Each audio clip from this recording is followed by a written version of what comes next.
It's Helen Hartsmith again here from the Heart of the Witch's Path YouTube channel. And Kathy. We are going to continue our top 10 lists that we started with our top 10 essential oils that every witch should have, and stones and herbs. Right. So thank you to everyone who responded to those videos. We felt like we had a good enough reaction to things. Plus, we came up with a lot more top 10 lists. Oh, it's amazing what can happen when you put 3 witches in one car. Right. And leave me to write down. I don't write that fast. I was driving. Yeah, so you weren't driving. Joy was driving. Oh, you're right. I wasn't driving. Okay. So on to the good stuff. So today we are going to come to you with this is our opinion. This is the top 10 list of the types of books that every witch should have or would find helpful, or, we missed a category. Definitely let us know. To let us know. Yeah. We're pretty sure we covered everything, because everything that we have here to show you should fit into all 10 categories. Right. And we don't take this as you should have any one of these books or any one of these kinds of books. We just thought that we'd put together a list of books that we thought would be helpful to every witch. And we're just pulling from our collection to show you examples. I was a little nervous because we came up with the list, and then I was trying to pick some out of my library, and I was like, I've gotten rid of books. Like, I got rid of this book, and I could have totally used this one. So between the two of us, we're totally good. Have it covered. Yep, we totally have everything covered. Right. So, let's just do, we'll do a category, and we each have at least one book from that kind of category. Sometimes so more. We'll start at the top of our list and work our way down. Sure. And these are not in any particular order. Right. So the first topic that we thought was important, especially for a new witch, would be what a lot of people classify as a Wicca 101 book. So, do you want to share yours? Sure. I have a pile next to me. Yeah. So, this was one of my first books. This is, Wicca, A Guide to the Solitary Practitioner by Cunningham, I think. Scott Cunningham. Mm-hmm. Very informative book. And I also have Mystic Foundations, which I found very interesting, Christopher Penczak. If you don't know what your path is, this covers a lot of different paths and can give you some ideas about where you might want to go. Yes, really good book. We read that as a coven. We did. Mm-hmm. And the one that I've talked about this book before. I've actually done a review on this book. This is Wiccan Beliefs and Practices by Gary Cantrell. This is like one of the top 5 books that I think every witch should have. It's very informative, very complete, very easy to understand. It's a good read. He touches on everything that's important for a beginner. So that's the first category, number 1. Number 2 is divination. Every witch at some point is going to get into one form of divination over another. Or, 10 or 15. Right. And we were the idea was presented when we studied with Keepers of the Hearth that choose something new every year. So do you want me to go first this time and you go first? Okay. We're going to take turns because we share. That's what our mamas taught us too. Thanks, Mom. Okay. So I just brought one today. Like Kathy said, 15. Yeah, we studied 15 different things. But this is an Ogham stick book. And this actually came in a set with my Ogham sticks. So, it's kind of playing double duty. But this is a form of divination, and a very good book. Very informative. Also informative is this general book about the art of divination. It has a lot of different forms in here. You can do a web search, too, to find a lot of information. This book came with my Witch's Tarot, so it's more specific toward the tarot books. And, of course, you could get any kind of divination books, from palmistry to runes. I think I've got a book on tea reading. Tea leaves, even. Yeah. Mm-hmm. Yeah, there's a lot of them. So yeah, divination, definitely something that every witch is probably going to touch on at some point. Right, and it just depends on what calls to you and what you feel drawn to. And you know, even if you don't necessarily feel drawn to using something as a divination, it's always just as important to kind of know and understand how they work. Right. So even if you use it for just that purpose. Okay, so the next category that we thought is a tradition style. I know that a lot of people identify as either like an eclectic or a solitaire, and that's fine, but there are an equal number of people who actually follow a tradition, like Gardnerian or Alexandrian. And actually, it's very helpful, even if you are eclectic, to read a number of the different styles of witchcraft, because you can pull things from those different paths. Right, because it's all about knowledge. Right. So, what do you have over there? Mine is actually not the first year, but it's the second year for the Witch School. We've mentioned the witchschool.com before. They actually have the books in hardcover. Well, soft cover.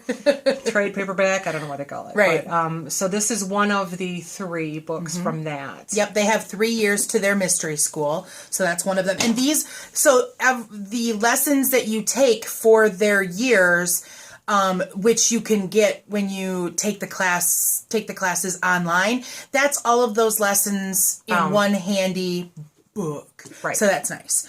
I have, of course, from the tradition that I study, which is the Temple of Witchcraft. This is the first year, so the Inner Temple of Witchcraft by Christopher Penczak.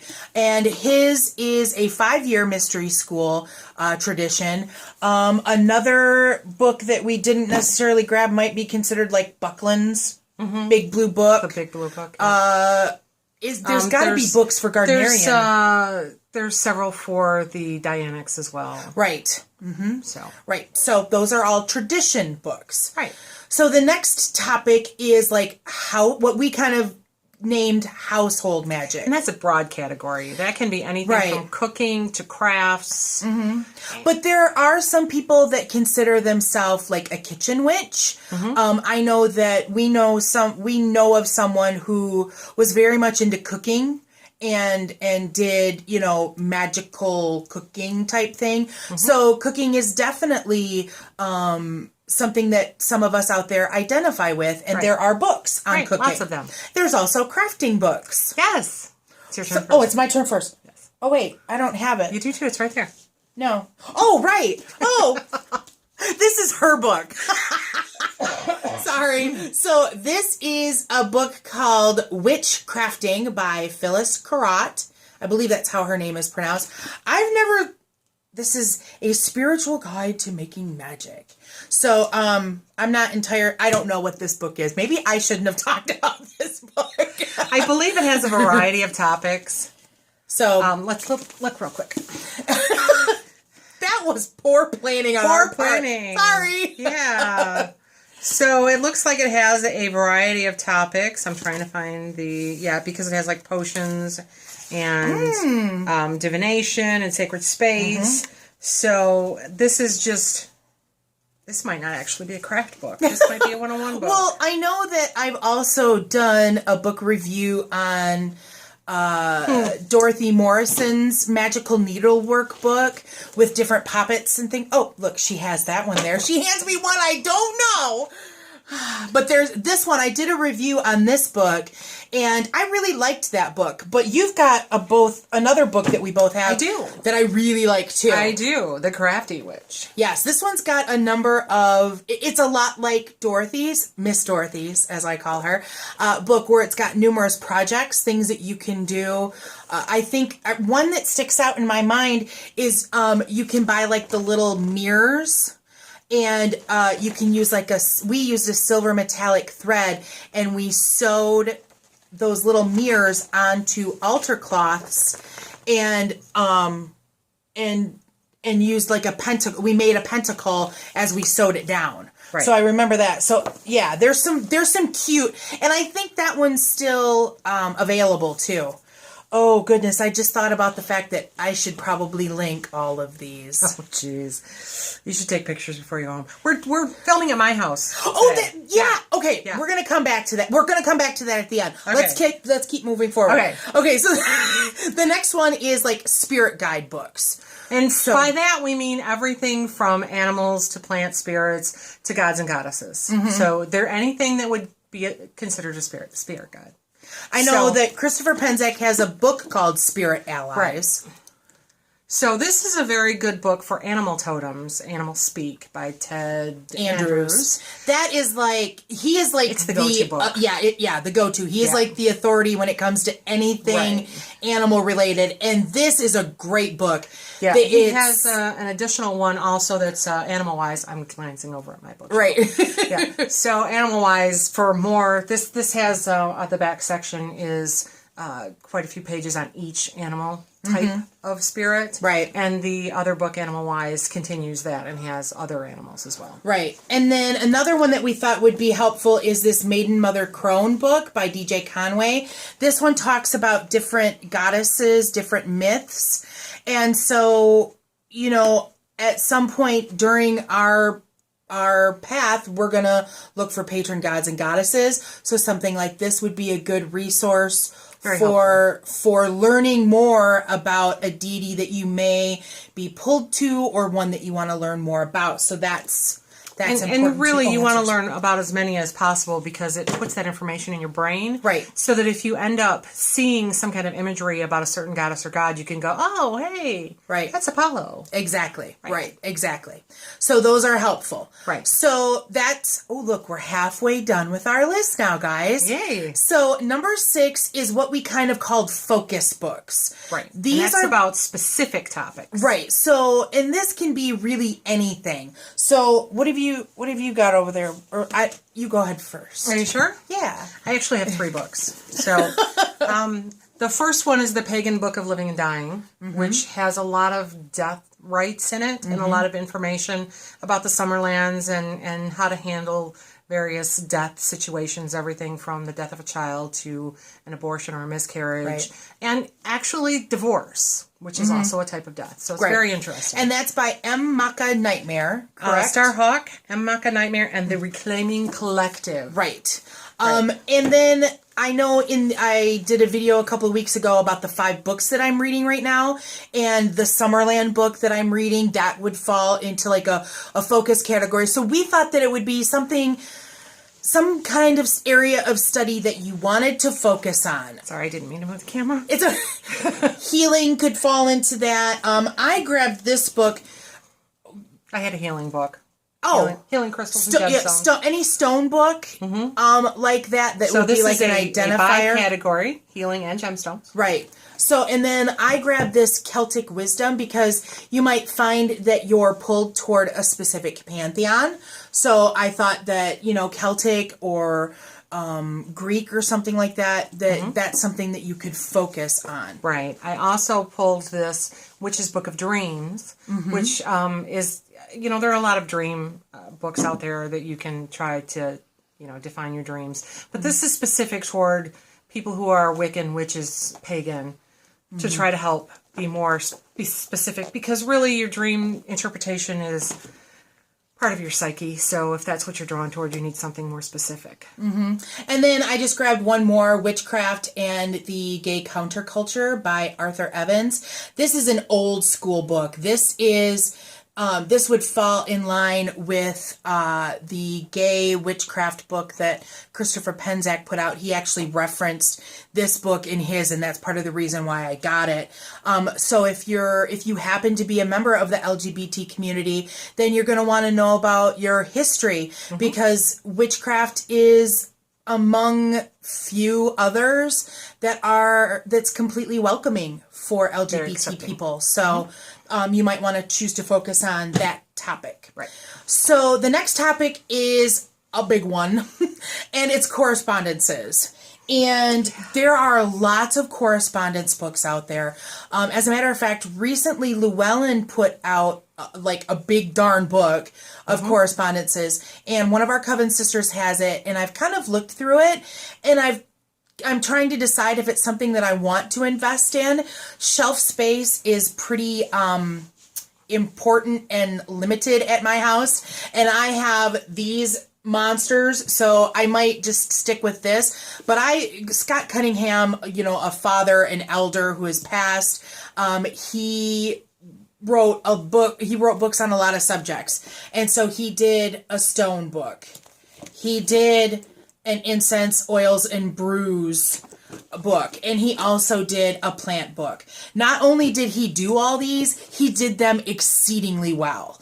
And so I feel that these are practically imperative, especially for me, who's a visual, I need a book type person because my memory's kind of sucky.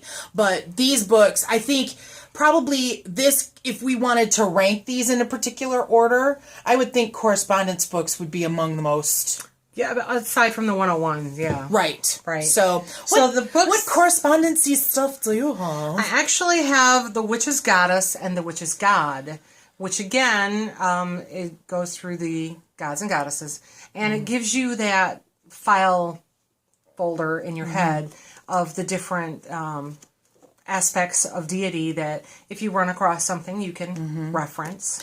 And that, it's been a while since I've looked through those, but that gives like the pantheon they're from, and doesn't it give like maybe what they're over, what they rule over? The first section of it has some rituals for specific gods and goddesses. Okay. And then the back section of it has, like an encyclopedia where it has the name of the god, what pantheon it's from, and then sometimes it has not very much about him. Sometimes it has a paragraph about them. Just depends on the god and goddess. Right. It's a good stepping stone. Yeah, it's a good reference book if you come off. across, okay, who's this guy and what's he from? These are good reference materials. They were kind of hard to find when I bought them, but you could probably find them on Amazon. And it's the Ferrers, right?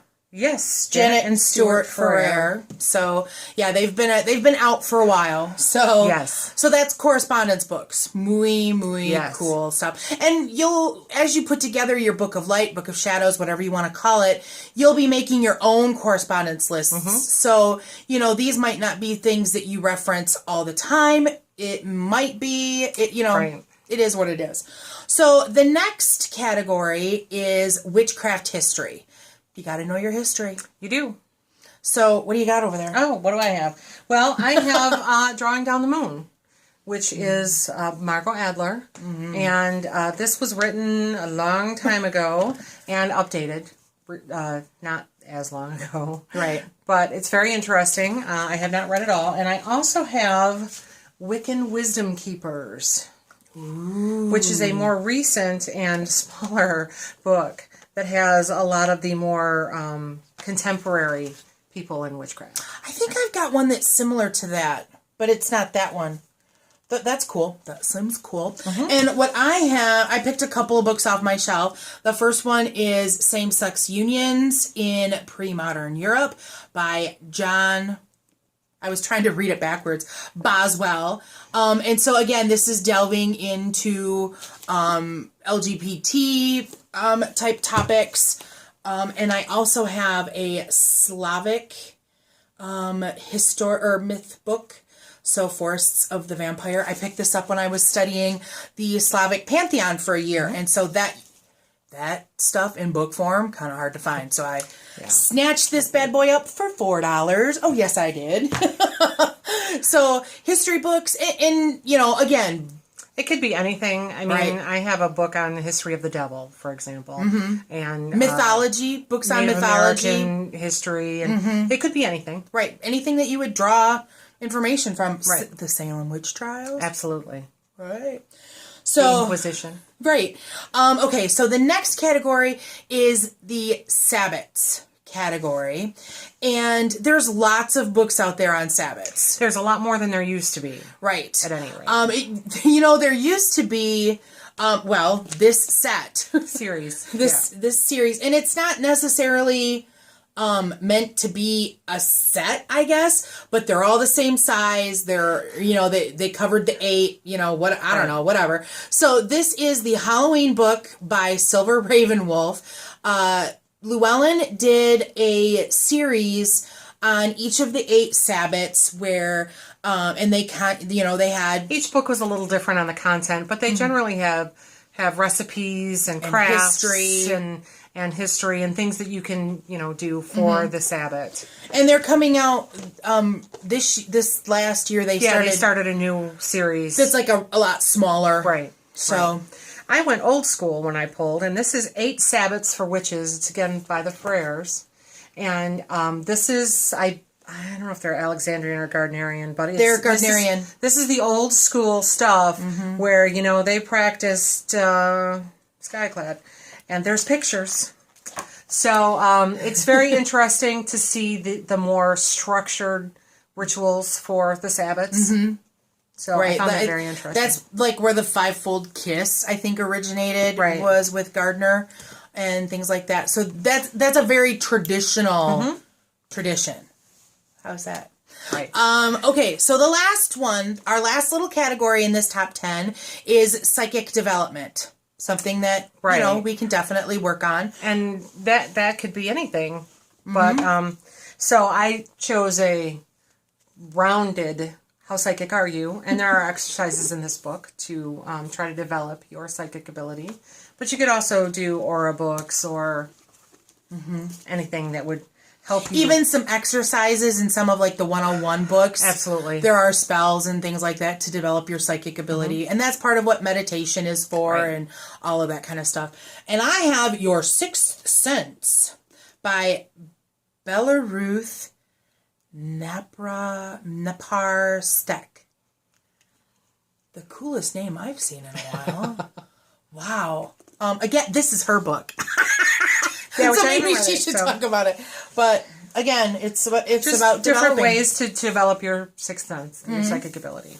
Right. So those are 10. Let's recap. Let's recap the types of books. So you have Wicca 101, Divination, Tradition or Style, Household Magic, Spirit Guides. You go. Oh, sorry. Focus. Correspondences, Witchcraft History, Sabbats, and Psychic Development. Those are our 10 types of books. Yes. So if you've got any comments, please leave them below. If you think, if you have a topic that we didn't cover and want to share, please let us know. Or if you have an awesome book for one of the topics that we did cover and we didn't use that book, please let us know. Let us know. So if you, before we go, so we are at Kathy's house today. Yes. And we're actually in what we consider our coven stead. Right. We're actually in the room where we perform our indoor rituals for the most part. And so we have a coven altar set up here. This is where I keep all of my books as kind of a coven library. Mm-hmm. So this is kind of like a study area. Just it's nice. It's nice that my kids are out of the house, so I have the extra room. This is the heartbeat of the mystics of Realor right here. So if you, I don't know if we're open to this, but maybe if we get some response, maybe we do a tour. Sure. I'm open to that. If you're interested in seeing our ritual space, both the inside and outside, because it's warm enough out. We could walk around the circle. We could go. That's a really good idea. We'll have to do that. That's a good idea. So, all right. So that's it for now, folks. If you haven't already, please subscribe. And if you enjoyed this video, give us a thumbs up. So until next time, thanks for walking the path for a little while with us, and blessed be. Blessed be.